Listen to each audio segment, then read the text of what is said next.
तो मैं आपके लिए लेकर आ गई हूँ सीआरपीएफ की बम्पर वैकेंसीज जो 2025 में आने वाली है। तो मेरी इस वीडियो को पूरा डिटेल में देखिएगा, वरना आप इस अपॉर्चुनिटी को यानी कि इस इतने बड़े मौके को मिस कर देंगे।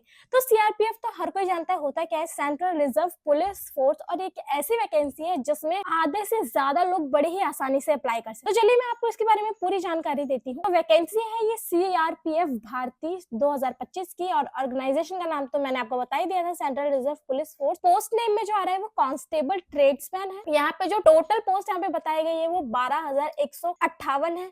और जो अप्लाई मोड है वो बड़ा ही आसान है, ऑनलाइन, यानी कि आज के टाइम में तो हर चीज ऑनलाइन हो गई। और सबसे अच्छी बात तो ये है दोस्तों, ये मेल और फीमेल दोनों के लिए है। तो अगर मैं आपको बताऊं इसमें सैलरी क्या होने वाली है, तो बहुत ही ज्यादा अच्छी सैलरी, मतलब आपको सुन के तो मजे आ जाएंगे। सैलरी 21,700 से शुरू है, 59,000। चलिए अब मैं आपको जल्दी जल्दी सारी बातें बता देती हूँ। अगर हम एज की बात करें तो यहाँ पे मिनिमम एज है 18 साल और मैक्सिमम एज यहाँ पे बताई गई है 25 साल। और तो और भी एज रिलैक्सेशन आप वेबसाइट पे जाकर बड़े आराम से सारी चीजें चेक कर लीजिए। और चलिए अब अप्लाई करने का जो फीस है, यहाँ पे जो जनरल और ओबीसी की यहाँ पे फीस बताई गई है वो 100 रुपए है। और SC ST के लिए किसी भी तरह की फीस नहीं है यहाँ पर, और आप ऑनलाइन बड़े ही आराम से इस फीस को भरकर अपने फॉर्म्स भर सकते हैं। यहाँ पे सिलेक्शन का प्रोसेस जो है वो बहुत ही ईजी है, यानी कि सबसे पहले आपका फिजिकल टेस्ट होगा, उसके बाद आपका रिटन एग्जाम होगा, और उसके बाद आपका मेडिकल टेस्ट, और उसके बाद ये लो जॉब आपके हाथों में। चलिए अब मैं आपको बताती हूँ कि कुछ क्राइटेरिया होते हैं, मतलब जो कि मेल और फीमेल को पूरे करने होते हैं। अगर मैं मेल की बात करूं, यानी कि पुरुषों की बात करूं, तो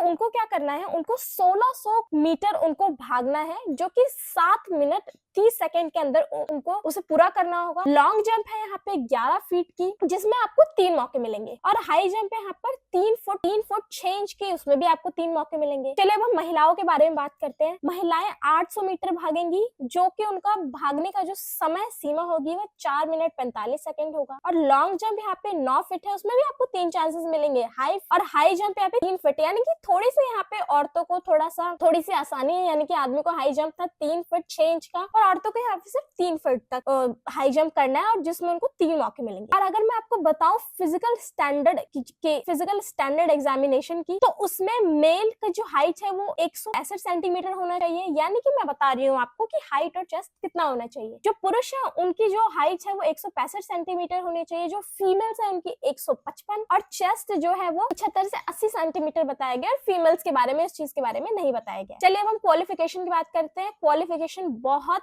ही ज्यादा, मतलब बहुत ज्यादा एक कॉमन है। इसमें आपका 10वीं पास होना, किसी भी रिकॉग्नाइज्ड यूनिवर्सिटी से होना बहुत जरूरी है। डॉक्यूमेंट्स तो हम सभी जानते हैं क्या क्या चाहिए होते हैं, फोटो, सिग्नेचर, आधार कार्ड, और आपका एजुकेशन सर्टिफिकेट, कास्ट सर्टिफिकेट, और एज प्रूफ तो हमारा मिल ही जाता है। और हमारी जो डेट है अप्लाई करने की वो जनवरी से फरवरी तक है। जल्दी जाइए ऑफिशियल वेबसाइट पर और फटाफट आप ये फॉर्म भर के जॉब को आजमाने का मौका पाइए। चलिए अब मैं आपको दूसरी वैकेंसी बताती हूँ, जो की है HDFC बैंक की। तो HDFC बैंक वैकेंसीज तो ऐसी होती है भाई साहब, जब मिले तो उसको ग्रैब कर लेना चाहिए। चलिए मैं बताती हूँ आपको। ऑफ कोर्स से बात नहीं, ये ऑर्गेनाइजेशन HDFC बैंक है जिसने वैकेंसी निकाली है। इसमें पोस्ट नेम देखिए क्या क्या है, rural portfolio officer, outreach officer, assistant accountant, clerk, HR manager, branch sale officer, branch manager, sales officer. यानी कि यहाँ पे पोस्ट तो देखिए बहुत सारी है, आपको अप्लाई करने के लिए बहुत ही इसी तरीका ऑनलाइन। और सबसे बड़ी बात ये दोनों मेल और फीमेल दोनों अप्लाई कर सकते। चलिए मैं आपको बताती हूँ कि यहाँ पे आपकी सैलरी क्या रहने वाली है। यहाँ पे आपकी 28,000 से 65,000 तक की सैलरी रहने वाली है। मैं आपकी एज बताऊँ तो यहाँ पे मिनिमम एज 18 और उसके बाद मैक्सिमम एज की कोई लिमिट ही नहीं है। कोई भी एप्लीकेशन फीस आपको नहीं भरनी है, यानी कि यहाँ पे 0 है। चलिए मैं आपको बताती हूँ सिलेक्शन प्रोसेस। किसी भी तरह का यहाँ पे एग्जाम नहीं होगा, यानी कि डायरेक्ट सिलेक्शन होगा। एजुकेशन आपकी बहुत ही कॉमन है, 10वीं 12वीं, या फिर आपका कहीं भी कॉलेज से ग्रेजुएट होना बहुत जरूरी है। डॉक्यूमेंट्स आपको पता ही है क्या क्या लगते हैं। तो इसकी जो अप्लाई करने की लिंक है वो अप्लाई करने की लिंक तो वैसे ही जारी है, और ये बहुत जल्द खत्म भी हो जाएगी। तो जल्दी से जल्दी ऑफिशियल वेबसाइट पे जाएं और ये अपने फॉर्म्स भरें। ऐसे ही गवर्नमेंट वैकेंसीज को जानने के लिए मेरे चैनल पर हमेशा बना रहे, और मेरे चैनल को सब्सक्राइब करना बिल्कुल ना भूलें।